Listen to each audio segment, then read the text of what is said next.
할렐루야. 글로벌 한가족교회 성도 여러분, 한 주간 동안 잘 지내셨습니까? 부활절 이후 첫 주일입니다. 오늘은 창세기 25장 24절로 34절의 말씀을 가지고 맏아들의 권리, 장자권이라는 제목으로 함께 은혜를 나누겠습니다. 오늘 본문에 보면 이삭에게는 두 아들이 있었습니다. 에서와 야곱입니다. 둘은 쌍둥이지만 외모와 기질, 성격이 달라도 너무 달랐습니다. 25절에 보면은 먼저 나온 아이는 살결이 붉은 데다가 온몸이 털투성이어서 이름을 에서라고 하였다. 에서는 살결이 붉었습니다. 그리고 털이 많았습니다. 반면에 동생 야곱은 털이 없고 피부가 매끈하였습니다. 27절에 보면 기질도 너무 달랐습니다. 두 아이가 자라 에서는 날쌘 사냥꾼이 되어서 들에서 살고 야곱은 성격이 차분한 사람이 되어서 주로 집에서 살았다. 에서는 외향적인 성격을 가졌습니다. 그래서 시간만 있으면 늘 들에 나가서 사냥하기를 즐겼습니다. 반면에 야곱은 어떻습니까? 야곱은 내성적인 성격입니다. 조용하고 차분한 성격이어서 늘 집에 있는 것을 좋아했습니다. 이처럼 에서와 야곱은 쌍둥이로 태어났음에도 불구하고 외모와 기질이 많이 달랐습니다. 하지만 이것은 문제가 되지 않습니다. 하나님께서 쌍둥이라도 한 사람 한 사람 다 다르게 지으셨고 또 각자에게 맞는 기질을 주셨기 때문입니다. 그러므로 우리도 나와 같지 않다고 해서 다르다고 해서 무조건 미워하거나 무시하지 않아야 합니다. 오히려 진리의 문제가 아니라면 서로를 인정하고 또 양보하고 또 서로를 사랑하여 더불어 살아가는 우리 모두가 되기를 바랍니다. 서로의 다름을 인정하지 않으면 어떻게 될까요? 28절을 보시기 바랍니다. 이삭은 에서가 사냥해 온 고기에 맛을 들이더니 에서를 사랑하였고 리브가는 야곱을 사랑하였다. 왜 이런 편애가 생기게 되었을까요? 서로의 다름을 인정하지 않았기 때문입니다. 에서는 에서대로, 야곱은 야곱대로 자기의 장점을 살리도록 격려받았으면 얼마나 좋았을까요? 하지만 아버지 이삭은 활동적인 기질을 가지고 사냥하기를 즐겨하는 에서를 사랑하였고 어머니 리브가는 조용한 기질을 가지고 집에 있기를 좋아하는 야곱을 더 사랑하였습니다. 결국 이 편애가 형제 간의 경쟁심과 질투심을 부추겨 갈등이 커지게 되었고 결국 적대의 관계로 나가게 되었습니다. 그럼 오늘 두 형제 사이에 쟁점이 되었던 맏아들의 권리, 장자권에 관하여 살펴보겠습니다. 첫 번째 1번입니다. 맏아들의 권리는 무엇을 의미하는가? 성경은 왜 맏아들의 권리를 귀하게 여길까요? 그것은 장자권이 받는 특별한 의미가 있기 때문입니다. 구약 성경에 보면 장자는 가문을 잇습니다. 또 한 가정을 이끄는 통솔권을 가지게 됩니다. 장자는 다른 자녀들보다 2배의 부모의 유산을 상속받을 수 있습니다. 그리고 언약에 있어서 영적 축복의 상속자가 됩니다. 하나님은 아브라함에게 말씀하셨습니다. 내 씨로 말미암아 천하 만민이 복을 받을 것이다. 이 약속은 아브라함과 다윗의 후손으로 오신 예수 그리스도로 말미암아 이루어졌습니다. 내 씨로 말미암아 천하 만민이 복을 받을 것이다. 이 언약의 축복은 아브라함과 또 아버지 이삭이 자녀들에게 늘 이야기하였을 것입니다. 원래 정상 교류라면 예수님의 족보는 아브라함은 이삭을 낳고 이삭은 에서를 낳고 이렇게 기록되어야 합니다. 하지만 오늘 본문의 사건에서 볼 수 있는 것과 같이 에서가 동생 야곱에게 장자권을 팔아버렸기 때문에 아브라함은 이삭을 낳고 이삭은 야곱을 낳고 이렇게 바뀌어 버렸습니다. 히브리서 1장 6절에 보면 그러나 자기의 맏아들을 세상에 보내실 때에는 하나님의 천사들은 모두 그에게 경배하여라 하고 말씀하셨습니다. 여기 자기의 맏아들을 세상에 보낼 때 예수님은 하늘 기업을 잇는 맏아들로 장자로 소개하고 있습니다. 장자권은 예수 그리스도를 예표합니다. 그러므로 예수님께서 맏아들로 하늘나라 천국을 상속받았던 것처럼 장자권을 가지고 있는 우리 또한 하늘 상속권을 가지고 있다는 것을 의미합니다. 그러니 이 맏아들의 권리 장자권이 얼마나 소중합니까? 그런데 우리가 두 번째로 생각해 볼 것은 그럼 왜 에서는 맏아들의 권리 장자권을 팔아버렸는가 아닙니다. 29절로 30절을 보겠습니다.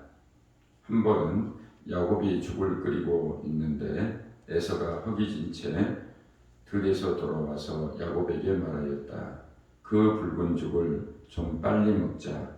배가 고파 죽겠다. 에서는 붉은 죽을 먹고 싶어 하였다고 해서 에서를 에돔이라고도 한다. 형 에서는 하루 종일 바깥에서 사냥하며 돌아다녔습니다. 저녁이 되어 집에 돌아오니 배가 너무 고팠습니다. 그런데 마침 동생이 죽을 끓이고 있는 것입니다. 에서가 말했습니다. 그 붉은 죽을 좀 빨리 먹자. 배가 고파 죽겠다. 이 기회를 놓치지 않고 야곱은 거리를 제한합니다. 31절에 보면 형은 먼저 형이 가진 장자권의 권리를 나에게 파시오라고 야곱이 대답합니다.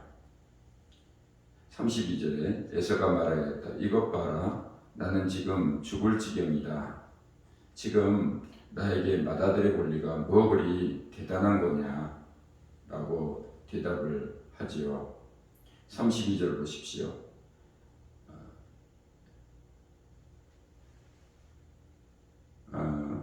33절입니다. 야곱이 말하였다. 나에게 맹세부터 하시오. 그러자 에서가 야곱에게 맏아들의 권리를 판다고 맹세하였다. 야곱은 죽을 건너기 전에 먼저 맹세부터 하라는 것입니다. 나에게서 지금부터 나 에서는 지금부터 이 장자권을 동생 야곱에게 넘기노라. 손을 들고 선서하면서 맹세하라는 것입니다. 왜 형 에서가 장자권을 야곱에게 넘겼을까요? 쉽게 생각하면 배가 고팠기 때문입니다. 그 붉은 죽을 좀 빨리 먹자. 배가 고파 죽겠다. 겉으로 드러난 이유는 배고픔입니다. 그런데 성경은 이 문제를 아주 심각하게 다루고 있다는 것입니다. 히브리서 12장 16절에 보면 또 음행하는 자나 음식 한 그릇에 장자권을 팔아넘긴 에서와 같은 속된 사람이 생기지 않도록 주의하십시오. 여기 속된 사람은 하나님을 없인 여기는 자 혹은 불경건한 자를 의미합니다. 여러분 누가 속된 사람입니까? 그 크신 하나님의 은혜를 가볍게 여기는 사람입니다. 측량할 수 없는 하나님의 약속과 축복을 거부한 사람이 바로 속된 사람입니다. 이렇게 속된 사람을 하나님께서는 어떻게 대하십니까? 히브리서 12장 17절에 보면 여러분이 아시다시피 에사는 그 뒤에 축복을 상속받기를 원하였으나 거절 당하였습니다. 그는 눈물을 흘리면서 구하였건만 회개할 기회를 얻지 못하였습니다. 가치를 모르면 소중한 것을 놓칠 수 있습니다. 예전에 제가 말씀드렸던 것처럼 미국의 코네티컷의 한 마당시에 고작 4만 원에 도자기 한 점이 팔렸습니다. 그런데 이 도자기는 1403년, 지금부터 600년 전에 명나라 황제가 주문해서 제작한 도자기로 알려지면서 4만 원에 팔렸던 그 도자기가 무려 가치가 5억 4천만 원이 되었습니다. 여러분 생각해 보십시오. 집 주인은 날마다 그 도자기를 보았을 것입니다. 하지만 그 가치를 보는 분은 그에게는 없었습니다. 그래서 집을 정리하면서 싼값에 팔아버리는 실수를 하게 된 거죠. 우리도 이런 어처구니 없는 실수를 하지 않을까요? 우리 인생에서 참 중요한 것이 많습니다. 무엇보다도 건강과 또 가족 아니겠습니까? 늘 가까이 있고 또 그것을 늘 누리다 보면 그 소중함의 가치를 잊을 수 있습니다. 하지만 잃고 나면 그것이 얼마나 소중하다는 것을 새삼 깨닫게 되고 후회를 하게 되지요. 신앙생활에서도 마찬가지 아닐까요? 우리에게서 신앙생활에서 소중한 것은 바로 영적인 축복, 맏아들의 권리, 장자권입니다. 이것은 하늘나라의 상속권입니다. 예수님을 잘 믿는 것을 의미합니다. 하지만 지금 수많은 사람들이 예수님에 대하여 무관심할 뿐만 아니라 한 걸음 더 나아가서 예수님에 대하여 격하게 거부감을 표현하는 분들이 많습니다. 왜 그럴까요? 그분이 얼마나 소중한가를 알지 못하기 때문에 하는 실수입니다. 에서가 그랬습니다. 34절에 보십시오. 야곱이 빵과 팥죽 얼마를 에서에게 주니 에서가 먹고 마시고 일어나서 나갔다. 에서는 이와 같이 맏아들의 권리를 가볍게 여겼다. 에서는 이와 같이 맏아들의 권리를 가볍게 여겼다. 전도하다 보면 흔히 듣는 이야기 아닙니까? 땅에서 먹고 사는 문제가 중요하지 예수 믿는 것이 왜 그리 중요하냐라고 얘기합니다. 이들은 에서가 들판을 누비며 사냥을 즐겼던 것처럼 세상의 들판을 누비면서 세상 재미에 빠져 하나님의 축복에 무관심한 사람이 되었습니다. 또 순간의 욕망과 육체의 소욕 때문에 예수님을 등지고 사는 사람들입니다. 에서의 실수는 자기 영혼에 대해서는 무관심했다는 것입니다. 하나님으로부터 오는 축복에는 별로 관심이 없었습니다. 그는 단지 자신의 육체의 욕망에 충실했을 뿐입니다. 만약 그가 장자권의 축복이 무엇인지 알고 관심을 가지고 있었다면 어찌 배가 고프다고 장자권을 소홀히 여기겠습니까? 지금은 예수님을 모르는 사람뿐만 아니라 예수님을 아는 사람들도 에서와 같이 사는 사람들이 있습니다. 현실적인 것이 더 소중하게 여겨져서 영원한 것을 포기해 버립니다. 눈앞에 보이는 것 때문에 보이지 않는 소중한 것에 대해서는 눈을 감아버립니다. 성경에 데마가 그랬습니다. 디모데후서 4장 10절에 보면 데마는 이 세상을 사랑해서 나를 버리고 데살로니가로 가고, 에서는 장자권을 한 그릇에 팥죽과 맞바꾸었습니다. 영적인 장자권을 소홀히 여겼습니다. 무관심했습니다. 팔아버렸습니다.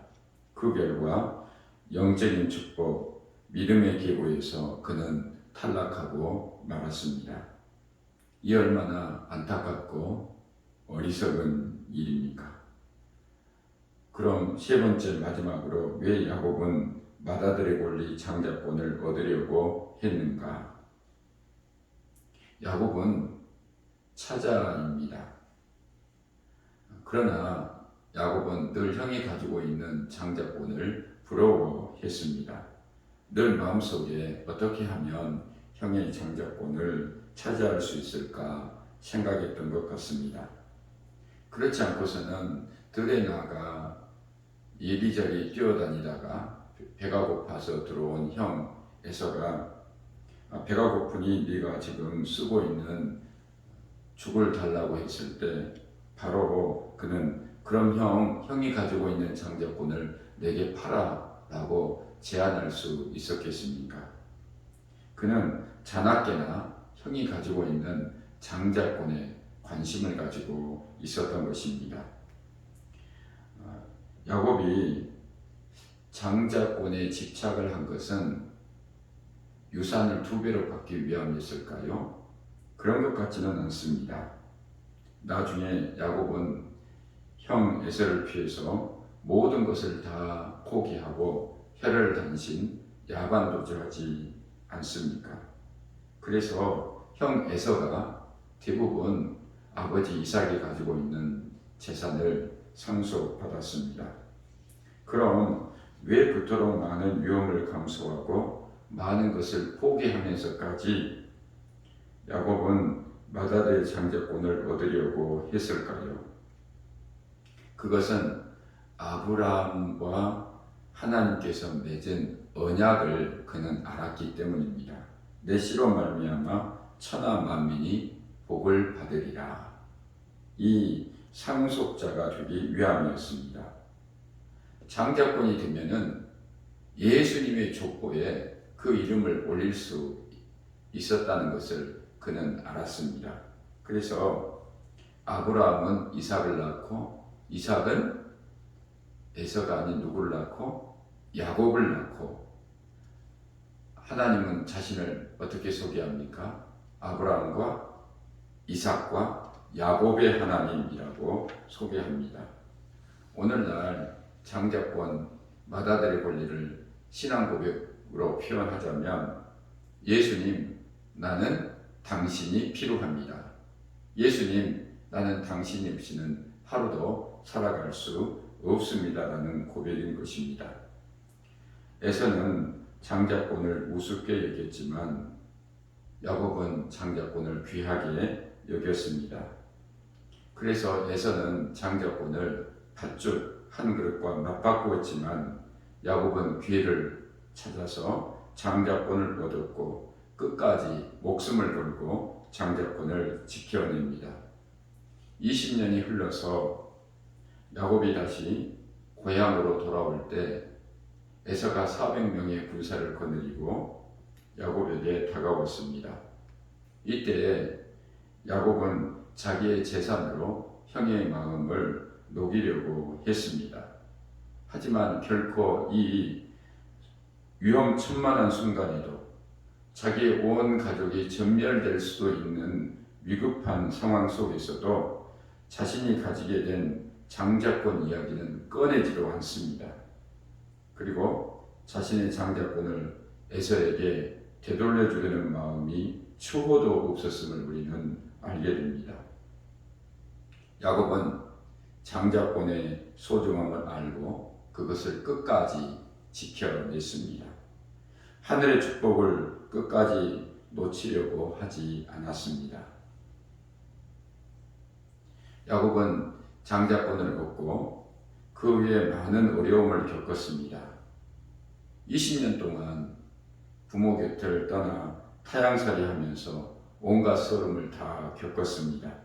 하지만 그는 끝까지 장자권을 지켜냈습니다.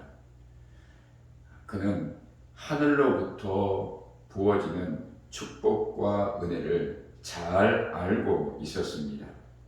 땅의 축복도 중요하지만 하늘의 축복, 장자권은 이와 비교할 수 없을 만큼 영광스럽다는 것을 그는 알았습니다.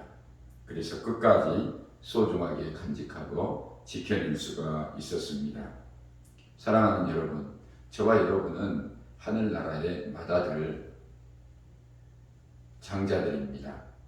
요한복음 1장 12절에 보면 영접하는 자 곧 그 이름을 믿는 자들에게는 하나님의 자녀가 되는 권세를 주셨다라고 말씀합니다.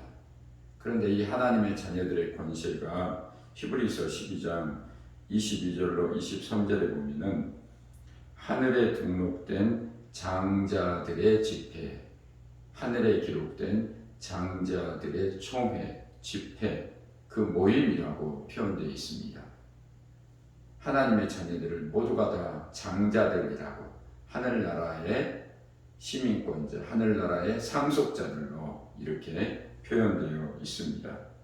말씀을 마무리합니다. 세상에는 외모도 다르고 기질도 다른 다양한 사람들이 살고 있습니다. 우리는 우리 모두의 개성을 존중하고 그들의 장점을 살리도록 격려해야 합니다. 하지만 영적인 신앙생활에서는 다릅니다. 신앙생활에서는 에서와 같은 사람이 있고 야곱과 같은 사람이 있습니다. 에서처럼 당장 먹고 사는 문제가 최고의 관심사여서 예수님을 멀리하는 사람들이 있습니다.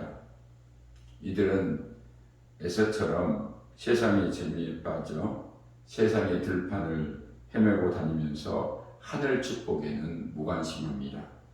순간적인 육체적인 필요에 너무 민감하여 예수님은 자기 안중에도 없습니다. 그래서 세상의 팥죽 한 그릇에 하늘의 신령한 축복 장자권을 팔아버립니다. 하지만 지금도 에서처럼 하늘로부터 오는 은혜와 축복을 사모하는 사람들이 있습니다. 저와 여러분이 그런 사람들인 줄로 믿습니다. 나는 예수님을 사랑합니다. 예수님 안에 주어진 구원, 영생, 그리고 하늘나라, 나는 빼앗길 수 없습니다. 그리고 예수님 안에 하늘로부터 주어지는 온갖 축복과 은혜가 있음을 나는 믿습니다. 그러므로 주 안에서 기쁨과 감사의 삶을, 풍성한 삶을 살 수 있음을 나는 확신합니다. 이것이 바로 장자권을 가진 사람들의 고백이죠. 절대로 어떤 어려움과 위험이 올지라도 하늘 축복을 놓치지 않고, 아니 오히려 더 견고히 붙잡게 됩니다. 이와 같은 저와 여러분 되기를 바랍니다. 고린도후서 4장 17절에서 18절을 읽고 기도하겠습니다. 지금 우리가 겪고 있는 일시적인 가벼운 고난은 비교할 수 없을 정도로 영원하고 크나큰 영광을 우리에게 이루어 줍니다. 우리는 보이는 것을 바라보는 것이 아니라 보이지 않는 것을 바라봅니다. 보이는 것은 잠깐이지만 보이지 않는 것은 영원하기 때문입니다. 다 같이 기도하겠습니다. 하나님 아버지, 맏아들의 권리 장자권을 저희들에게 주셔서 하늘나라를 소망하며 살아가게 하시니 감사합니다. 보이지 않지만 영원한 영광을 바라보며 살게 하옵시고 하늘나라 천국의 상속자임을 늘 기억하게 하옵소서. 어떤 시련과 어려움이 와도 맏아들의 권리를 소중하게 여기게 하옵시고 하나님의 자녀된 기쁨과 감사가 넘치는 삶을 살게 하옵소서. 천지 만물을 창조하시고 지금도 모든 만물을 다스리시는 전능하신 하나님의 아들의 본체 장자권을 가지고 이 세상의 가치관과 구별된 거룩한 삶을 살게 하시고 세상을 이기고 정복하며 승리의 삶을 당당하게 살아갈 수 있도록 은혜를 베풀어 주시옵소서. 예수님의 이름으로 기도합니다. 아멘. 제가 헌금 기도하고 축도함으로 말씀을 마무리 짓겠습니다. 하나님 아버지, 주님 앞에 구별된 귀한 예물 아버지 앞에 올려드립니다. 이 예물이 하나님 나라의 확장을 위하여 복되게 쓰여지게 하옵소서. 주님의 약속대로 우리 모든 사랑하는 가족들 그리고 하는 모든 일들이 형통케 하시고 하나님의 도우심으로 30배, 60배, 100배의 결실을 맺게 하여 주시옵소서. 바라며 꿈꾸며 소원하며 기도하는 기도 제목들 하나하나 들으시고 주님 가장 좋은 것으로 선한 것으로 풍성하게 응답하여 주시옵소서. 이제는 우리에게 영원한 생명을 주시기 위하여 죽으시고 사흘 만에 부활하신 우리 주 예수 그리스도의 은혜와 끝까지 사랑하시는 하나님의 크신 사랑과 우리 안에 내주하셔서 교통하시는 성령의 역사가 야곱처럼 맏아들의 권리 상속권을 귀히 여기고 끝까지 지켜내기로 결단하는 사랑하는 성도들 머리머리 위에와 저들의 생업과 가정 위에 우리 글로벌 한가족 교회와 이 나라 이 민족 위에 영원히 함께 하시기를 간절히 축원하옵나이다. 아멘. 여러분 한 주간 동안 승리하시기 바랍니다. 코로나가 또 유행하게 되는 것 같은데 여러분 건강에 유의하시고 늘 하나님의 자녀 장자임을 기억하고 하나님과 동행하는 믿음의 삶으로 승리하게 되기를 주의 이름으로 축원합니다. 교회와 저를 위해서 기도해 주십시오. 저도 아침마다 새벽마다 여러분의 이름을 부르며 기도하겠습니다. 승리하십시오.